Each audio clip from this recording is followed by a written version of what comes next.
Chip Conley, it is good to see you, my friend. Hal, I feel really lucky to be here with you, truly. Uh, And I I love your last name, the Rod Elrod. Elrod. There used to be an Elroy and the Jetsons, and I remember that. so it's way earlier than your time. But when I see Elrod, I think Elroy. I used to have a friend that called me Elrod Hubbard, just some Oh sort of yes, play on the Elron. Yeah, yeah. yeah. No, I appreciate it. Well, I'll tell you, I've been watching. I watched your Today Show appearance, which was recent. Congrats on that, by the way. Thank you, thank you, Very exciting. Hoda thank is you. like your biggest fan. She was fangirling, and I love Yeah, Chip and I love his work and I mean, she was just going off. That was yeah. cool. And then I also watched 3 of your TED Talks today, and I want to Wow, say these aren't TEDx talks. These are the big stage, right? These are TED that's Talks, right. and I was thinking I didn't go down the rabbit hole to see, but I'm like, who has not one, not two, but 3 TED Talks? So, Yeah, yeah, I think that you have a lot of value to add. And actually, I want to start with something that you said in the TED Talk, or one of the TED Talks, and millions of views on these TED Talks. So you've inspired a lot of people, and you said that you actually asked the question, "Can we make aging aspirational?"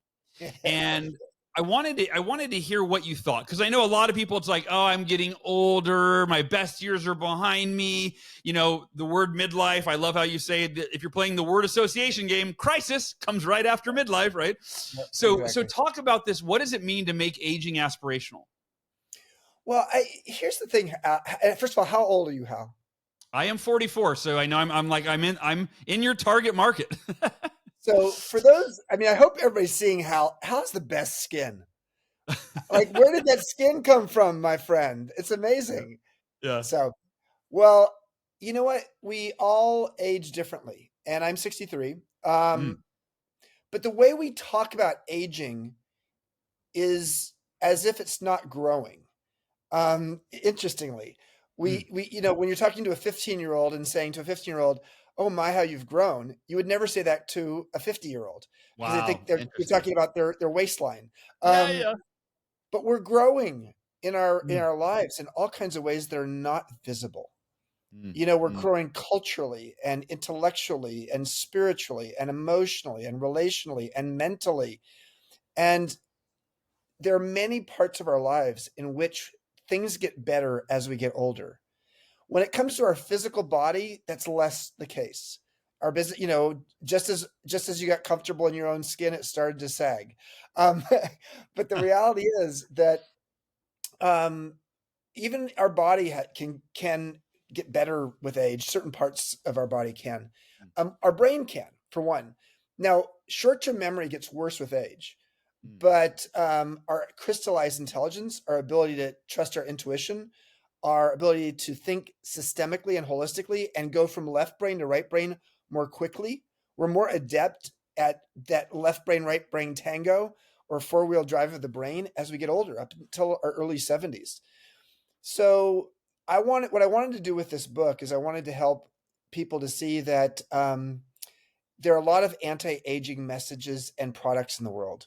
yeah. There aren't a whole lot of pro-aging messages. Mm, And I wanted to point out that there are 12 reasons why life gets better with age, based upon not just social science, but the over 4,000 people that I've interviewed who are all MEA alums, which we'll talk about, are the world's first midlife wisdom school.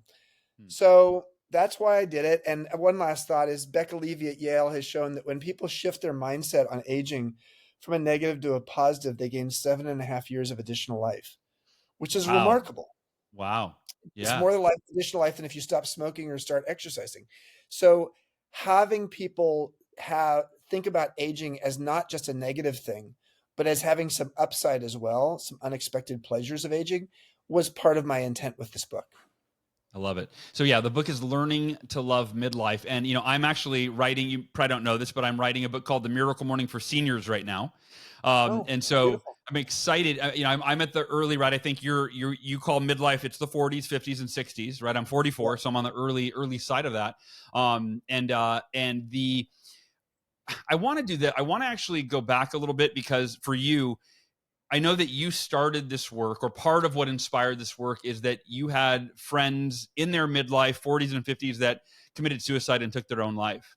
Can you Yeah. talk a little bit about that experience, what that was like for you, and how that led to this work and to this book? Yeah, in my late 40s, during the Great Recession, I lost 5 male friends to suicide, ages 42 to 52. Mm, And I was really going through a difficult time myself. At the time, I had no idea that there was this thing called the U curve of happiness, which got popularized a few years later, which shows that basically from our early 20s till around 45 to 50, there's a long, slow decline in life satisfaction. Hal, I hope you don't mind. You're at 44. 47.2 is the low point. Your got it. mileage may vary. But these are just averages. But there's a lot of reasons why that there's this long, slow decline in life satisfaction. And um, so I got curious about midlife because I was like, well, I'm not enjoying my late 40s either. What's going Yeah. on here? I got to the other side of it. I had an NDE, a near-death experience, where I had an allergic reaction to an antibiotic, and I died multiple times over 90 minutes. And so, long story short, as I got to the other side, sold my company at the bottom of the Great Recession, Mm, and had some space in my life. And then I went through my 50s, and my 50s were like spectacular. I was the modern elder to the founders of Airbnb more than 11 years ago when they asked me to come in and help their little tech startup. They wanted me to help sort of, guide the rocket ship. And it was a beautiful experience. They called me a modern elder because I was twice the age of the average person there, but also because they said a modern elder is someone who's as curious as they are wise. And I was mm, like, ooh, mm, interesting. The alchemy of mm. curiosity and wisdom. I love that. And I loved my 50s. So in my late 50s, I decided to create the Modern Elder Academy, MEA. And I started really getting curious about midlife, and because there's not a lot of research that's been done on midlife. And lo and behold, I ended up deciding to write this book, Learning to Love Midlife, 12 Reasons Why Life Gets Better with Age, because I wanted to help people to see that there's a bridge from the rough part of midlife, which does exist, Mm, and we can talk maybe about why that exists, yeah. to the other side of midlife where people get, according to the U curve of happiness, get happier in their 50s than their 40s, 60s than 50s, and 70s than 60s. So if you could get over this bridge over troubled Mm. water, you can get to the place where actually life gets better with age. Yeah, my mom is, I think, 67, 67, 68. But yeah, she's just having the time of her life, you know. She's probably she I mean she says she's the happiest she's ever been. She's energetic. She dances, she does karaoke, you know. So you alluded to some of the reasons. Like, what are the Yeah. reasons that that period of, 47.5, that decade in there, is so Yeah. difficult for people? So what's going on often for people in their mid to late 40s, and it can happen earlier than that and later than that as well, is you're coming face to face with disappointment equals expectations minus reality. Mm, So let me mm, say that again. Disappointment equals expectations minus reality. So if you have expectations of one level and then reality is below that, the mm, difference between the two is disappointment. And mm, for a lot of people, it's around, 45 or so. They look at all their hopes and dreams that they had in their 20s, and they can start to say, like, I'm not going to run for office. I'm not going to be mayor of, San Francisco like I thought I might be, or huh, I'm not going to, climb Mount Everest. It doesn't mean you still don't have the opportunity to, but you can start to see the window closing. yeah. And if these were things that really matter to you, then that can be disappointing. Brené Brown, who's a friend of mine, the famous sociologist, says it's a midlife unraveling. And what Mm, she means by that is that you've when I first heard her say it, I said, like, Brené, that like no one wants a midlife unraveling. That sounds terrible. It's like you're losing your mind. And she said, look at in the dictionary under the word ravel, and you'll see that something that's raveled is so tightly wound you can't uh, get it undone. And that's how a lot of people, how a lot of what that's a lot of the way people feel in their mid 40s is they have the spinning plates phenomenon. They've got so much going on, so many obligations. They've been accumulating. They have children. They have all of this, and they're like, and then they also have the sense that they're not meeting their expectations. And we need to unravel that. And by unraveling it, it means you start to get clear on like what's important to you. mm, And maybe you start to say, like, it's time to edit. At MEA, we call it the great midlife edit. Um, because the first half of our life is about accumulating, and the second half of our life is about editing. And but nobody told us in midlife that's part of our job, is to figure out, okay, what do you let go of? What else is going on around that time? You start to, get realistic about your body. Your body is this rental vehicle that you were issued at birth. Yeah. And by the time you get to, your mid 40s, there's a lot of mileage on that rental vehicle. And for a lot of people, that can be frustrating. Yeah. And finally, there's a lot of death that starts to become more apparent to you in your late Mm. 40s, whether it's family members passing away, or your own, potential health diagnosis that's an issue. And so you start to, notice mortality as something that's on your mind. So those are all the things that are not going well. But then, frankly, on the other side of that, there are these 12 reasons why life gets better with age that actually start to help you feel better. So can we unpack some of those? What are some of the themes Yeah. in the book Learning to Love Midlife? Well, there are 5 different categories. There are the body, the physical side. Then there's the emotional side, the mental side, the vocational side, and the spiritual side. So I'll maybe take one example from each of those 5 different categories, knowing that there are 12 reasons overall, but I'm only going to focus on 5 right now. Got it. The first one is an interesting one. We have really bad longevity literacy.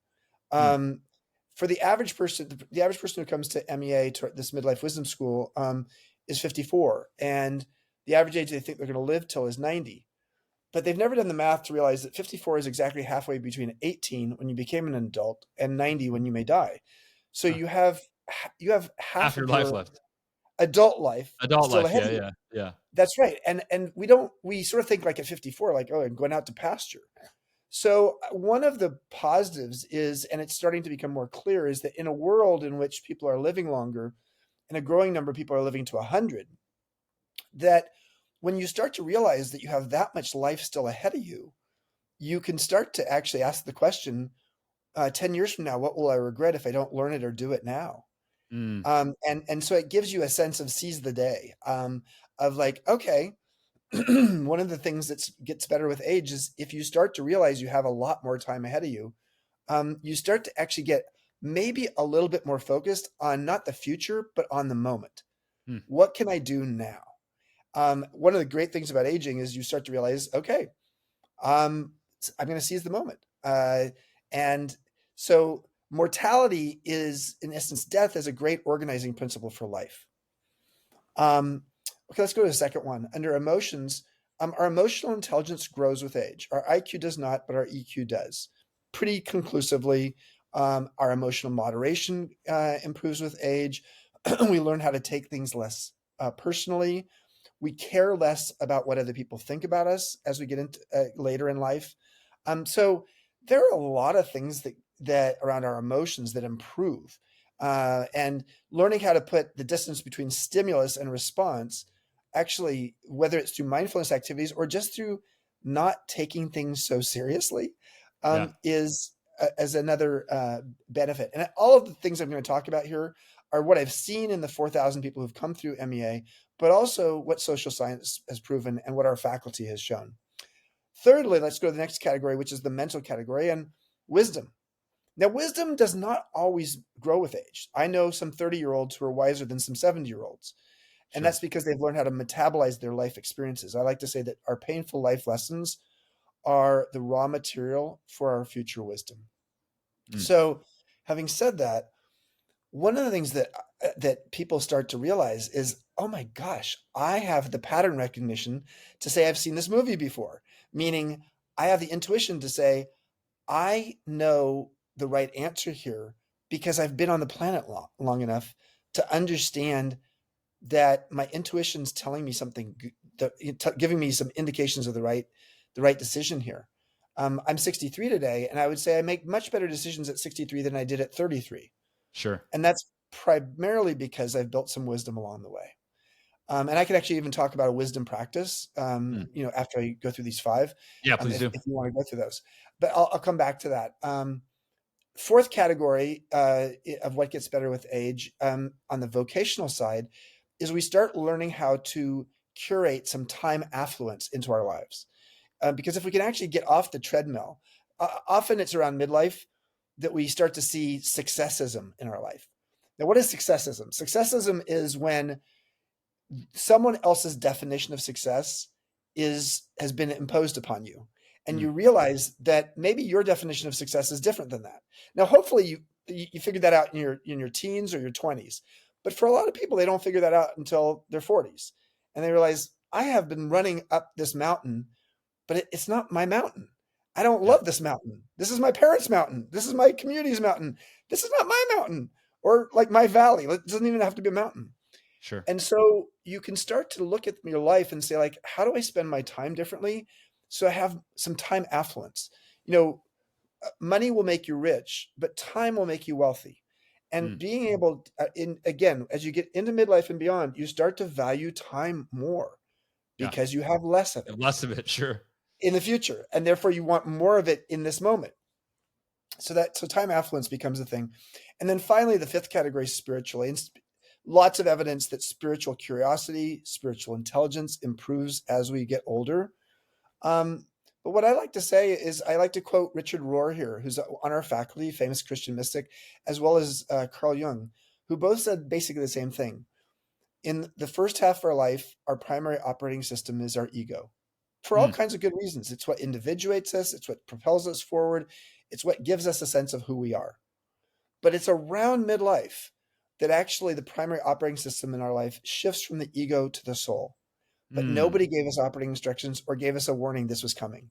And Huh. I see it all the time in people in their 40s, 50s, 60s who start being more curious about the meaning of life and Mm. things beyond themselves. And so one of the reliefs is like, oh my God, I no longer have to live in the ghetto of my ego. My ego is here and it will always be here. But it is now being, it's now servicing the soul as opposed to the opposite, the Yeah. soul servicing the ego. And so that's I could go on to the other seven, but I've given you five Yeah. of the 12 reasons that life gets better with age. And because those exist, that's part of the reason why we get happier after age 50. Life begins at 50. Mm. So something I realized recently that you kind of a different way of framing what you're talking about. For me, it hit me recently, and I don't feel like I'm going through a midlife crisis, but maybe I've had like glimpses of one coming. I don't know, but I realized that when you're younger, the younger you are, the more life exists as pure possibility, and the older Yes. you are, kind of the less that it does. Right now, and what happens is I think you have now possibility with every passing year is replaced with hindsight. So now and that's where regrets are born. You're looking back, you're like, oh, I wish I would have done that differently. I should have made a different decision. Whereas when you're 20, even if you're like, oh, I should have done that differently, but who cares? I'm only 20. I've got my whole life ahead of me, right? So I guess I want to ask you, I'm not sure how to frame this question. If let's say I'm 50, I'm 44, but let's say someone listening 50, 60, whatever, and they're like, I've got some regrets. My life, like you said, the expectation doesn't meet my reality. I'm not where I want to be. I'm not sure what the future holds. I don't have a sense of purpose, right? So I would imagine, I think that's a large segment of our population that are lacking this clarity, this purpose and meaning, and et cetera. What would you, broad question, and let's just see what comes up for you, but what would you say to that person, right? I'm like, Chip, hey man, my life's not where I want it to be, and I don't know that it's going to go anywhere better, and I just feel unhappy Yeah. and stuck. Well, you just described the 4,000 people who have come to our program, and let me talk about the program, and then tell you what I would say to them. Okay. So 6 years ago, started the Modern Elder Academy. Sort of doubled down on the term modern elder because that's what they called me at Airbnb, and it's someone who's as curious as they are wise. So I wanted Yeah. to say, like, okay, you know what? You can be an elder at any age. Tom Brady was an elder in the NFL. You can be a fashion model and elder at 30, a software engineer in Silicon Valley and be an elder at 35. I mean, so it's a relative term. Yeah. So started the world's first midlife wisdom school, created a campus in Baja on the beach. Now have a new So this is campus. an in-person school. It's an in-person school, Oh, and wow. we have a school in Santa Fe, New Mexico, on 2,600 acres of regenerative horse ranch. So Wow. there's an in-person school. People come for a week, and they go deep. And so average age is 54, as I said earlier. And it's people of all walks of life because we have financial aid as well as full tuition. So Hmm. long story short is people come all the time feeling stuck in their 40s, often 40s, 50s, and 60s. Okay.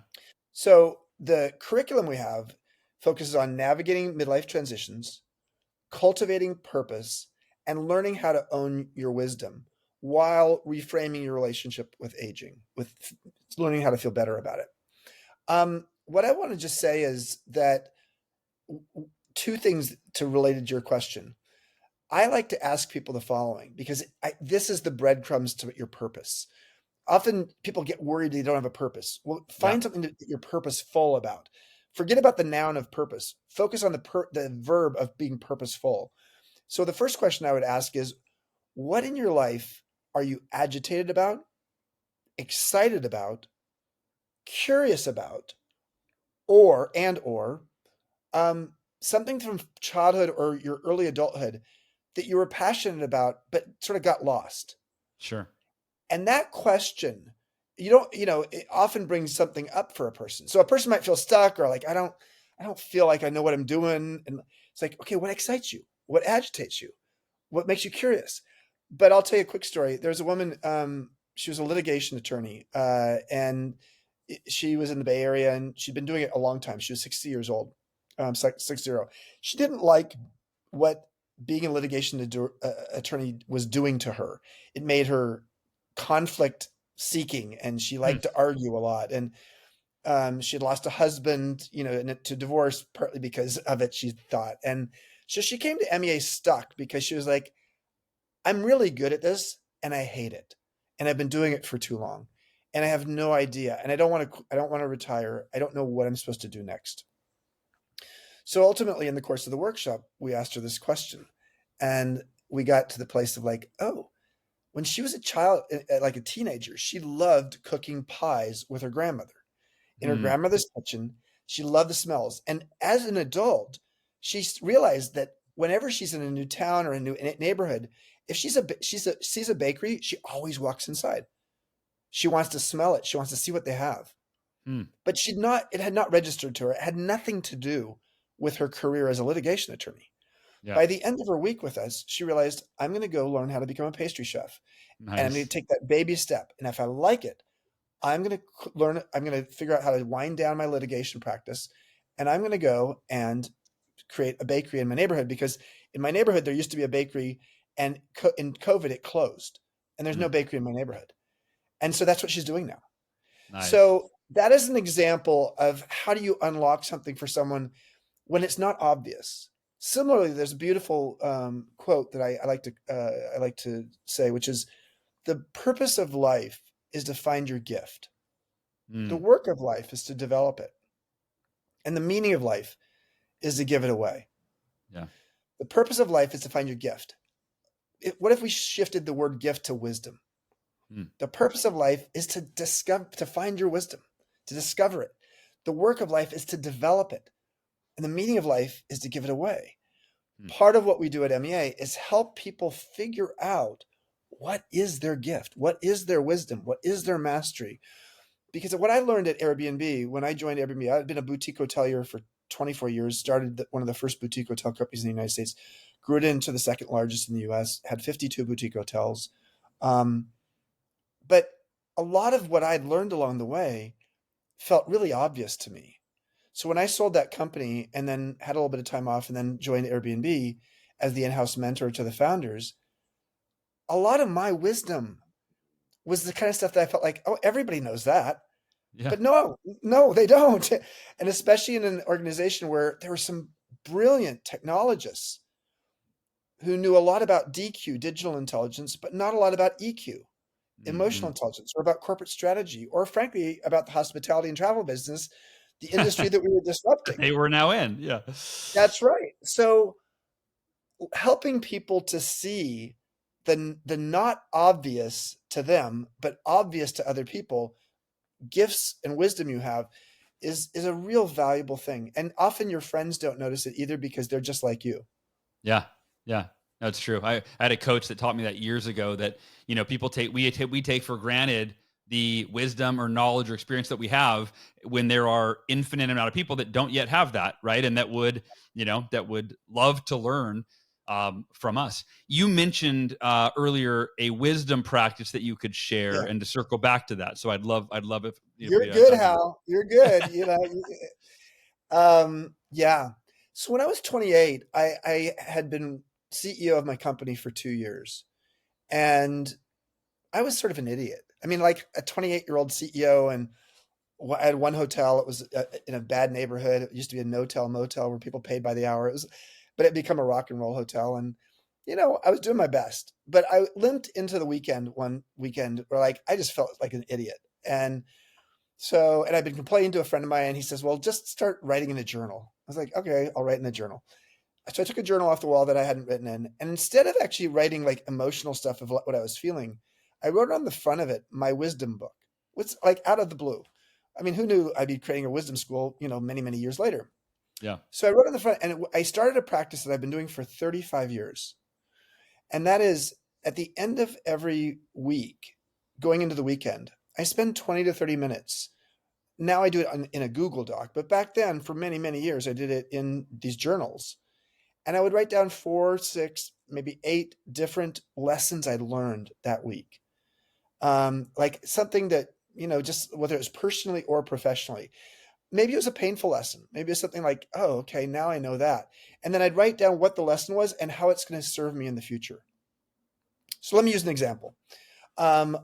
When the reason I started doing this in 1989 was because the Loma Prieta earthquake came along, which basically devastated the San Francisco Bay Area, Mhm. and nobody was coming to town. And my only hotel was in San Francisco, and like now it was empty, and I didn't have a lot of cash flow to be able to cover the losses. Yeah. And so I had a really creative idea that I wanted us as a leadership team to buy into, to help bring business to the hotel. And so I brought it up at a leadership meeting, and I was the owner of the business and I was the CEO. So like, of course, everybody should say yes to Chip, but no, I had 2 critics on my team who are natural born critics, and they came up with all the reasons why my idea was a bad idea.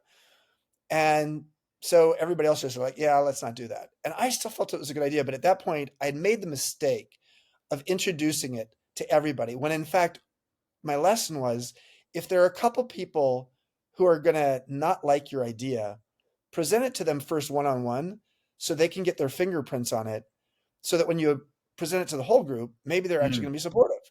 Now, Yeah. to me at 63 today, that's so fucking, excuse me, so obvious.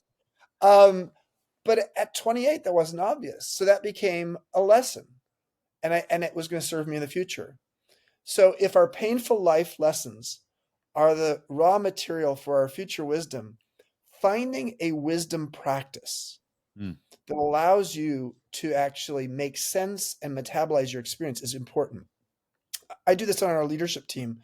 I've done it at Joie de Vivre, my hotel company, at Airbnb, and at MEA now, where once a quarter on the leadership team, each of us will say, here's my biggest lesson of the quarter. And here's how it's going to serve me in the future. Mm. And so let's say there's 8 people on the team, and each of the 8 of us say what it is. And then as a group, we say, what was our biggest team lesson for the quarter? And we actually say, how will it help us moving forward? That exercise has helped so many of the teams I've been involved in Mm.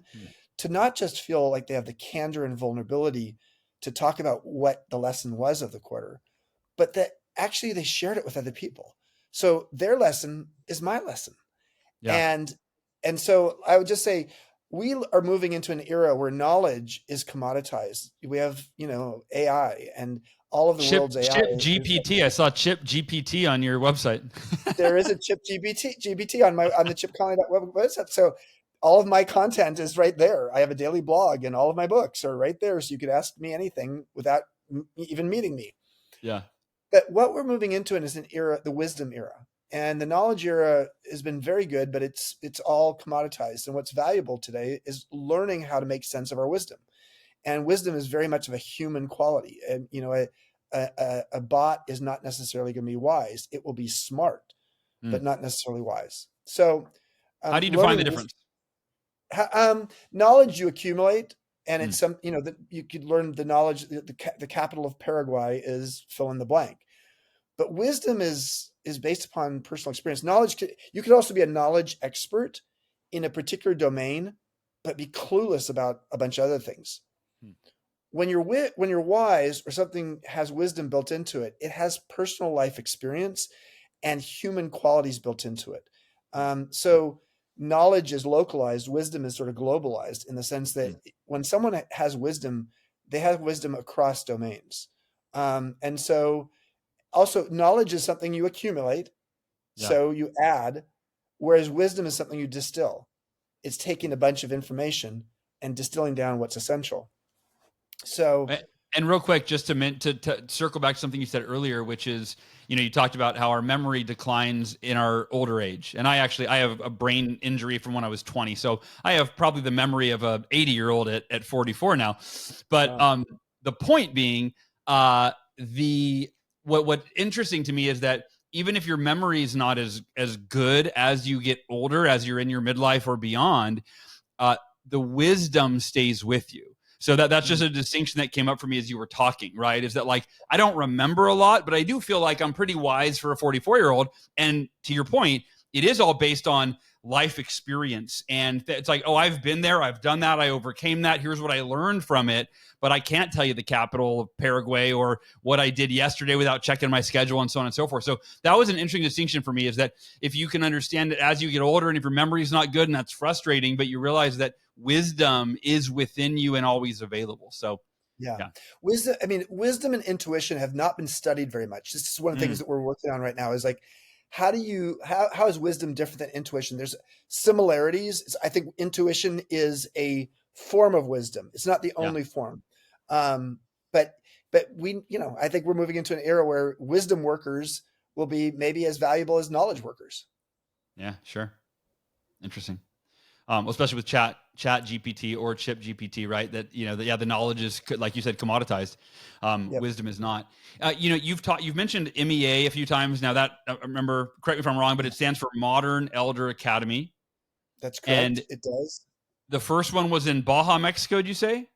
Baja, on a beach. And Okay. we have usually about 24 people in a workshop, and it lasts a Okay. week, and we have them every week of the year. And the we have workshop leaders, everybody from Esther Perel to Dan Buettner, who started Blue Zones, to Michael Franti, the musician. So all kinds of well-known leaders. And then we have these our own core workshops as well. And then in Santa Fe, we have a campus opening in the spring that'll also be doing workshops as well.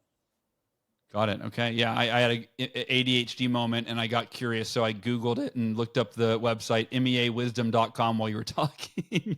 I was still Yeah. listening, but it's beautiful, man. This is pretty cool. meawisdom.com. So if anybody's interested in that, Yeah. that's where you And you get the can find my details. blog there. So I have a daily blog called Wisdom Well, and if any of this is interesting to you, you can find the blog there, and subscribe, and you get an email from me daily for free. But what I'll just say is, like, how most of us fuel up on a lot of our knowledge and education early in our life. And by our mid-20s, we're sort of like driving our car of life through life, and like we need some refueling in Mm. midlife. So like think of this as like a midlife refueling, a pit stop that allows people to not just figure out who they are, what they want to do, etc., but also how they understand their life stage of midlife, which is a much derided life stage because of midlife crisis. Yeah. And so that's why we're the world's first midlife wisdom school, and have gotten all kinds of awards for our program. Well, this reminds me, you've shared a few quotes. One quote that comes up for me in this conversation is Wayne Dyer. When you change the way you look at things, the things you look at change. And Yes. I found that quote to be such a driving force in my life, where I'll whether it's sometimes I feel like, oh, life's not good right now. This is going wrong and my business is a mess and I'm stressed over this, right? And then all of a sudden I have a conversation with a friend, or I read a book like Learning to Love Midlife, or, and it's like, oh, I see this totally differently. And it can also be our relationship with a person in my life, right? Like, oh, this person's so frustrating. And then you look at that person differently, or you look even through the eyes of empathy and you're like, oh, they're just hurting. I'm sorry that I felt that way toward them. So to me, that even just the title of your book, Learning to Love Midlife, to me, it's like, wow, this is a book where by the time you're done reading it, or while you're reading it, you're going to probably see midlife in a totally different way that's going to upgrade the quality of your life and how you feel about every day and every moment and yourself and your future and the present. So any closing words for anybody listening that you'd share?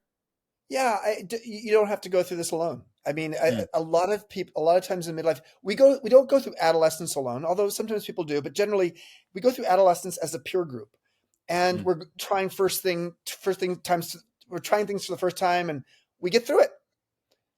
When we're going through midolescence, a word that describes midlife, a time when we are going through hormonal, emotional, physical, and identity transitions, just like adolescence was full of that, midolescence is too. You don't have to be doing it alone. You can have a cohort of people who are supporting you during that era. Unfortunately, as was true for my 5 male friends who took their own lives, a lot of people feel like they're getting the game of life wrong, and they feel like an idiot, and because they're disappointed with their life. Yeah. So highly recommend that people look at whether it's reading my book, reading my blog, coming to MEA. We have online programs too. Check out any of that, or check out whatever you need to actually make sure that you have other people in your life who are the emotional insurance for you on a rainy day. What is the best place online for people to find you and find out about all the work that you're doing? MEA Wisdom. .com, chipconley.com. I post each of my daily blog posts on my LinkedIn profile. So I have a very active LinkedIn profile and community, and so people can check that out as well. Very cool. Well, Chip, thanks for the work that you're doing, brother. As a early midlifer, I really appreciate it, and and I know that so many people listening. I mean, that is our target. The majority of people that are part of the Miracle Morning community and listeners to this podcast are age 40 to 60. So I mean, it's literally right in that age range. So when I had the opportunity to bring you on the show, I was really excited because I knew that this was perfect for our listeners and my audience. And thank you so much, brother, for being here. I appreciate you. Thank you for all you do, Hal. I really appreciate it as well. Awesome. Well, goal achievers and members of the Miracle Morning community, I love you so much. And check out Chip's book, Learn to Love Midlife. Head over to meawisdom.com to check out the Modern Elder Academy. And I love you so much. I'll talk to you next week.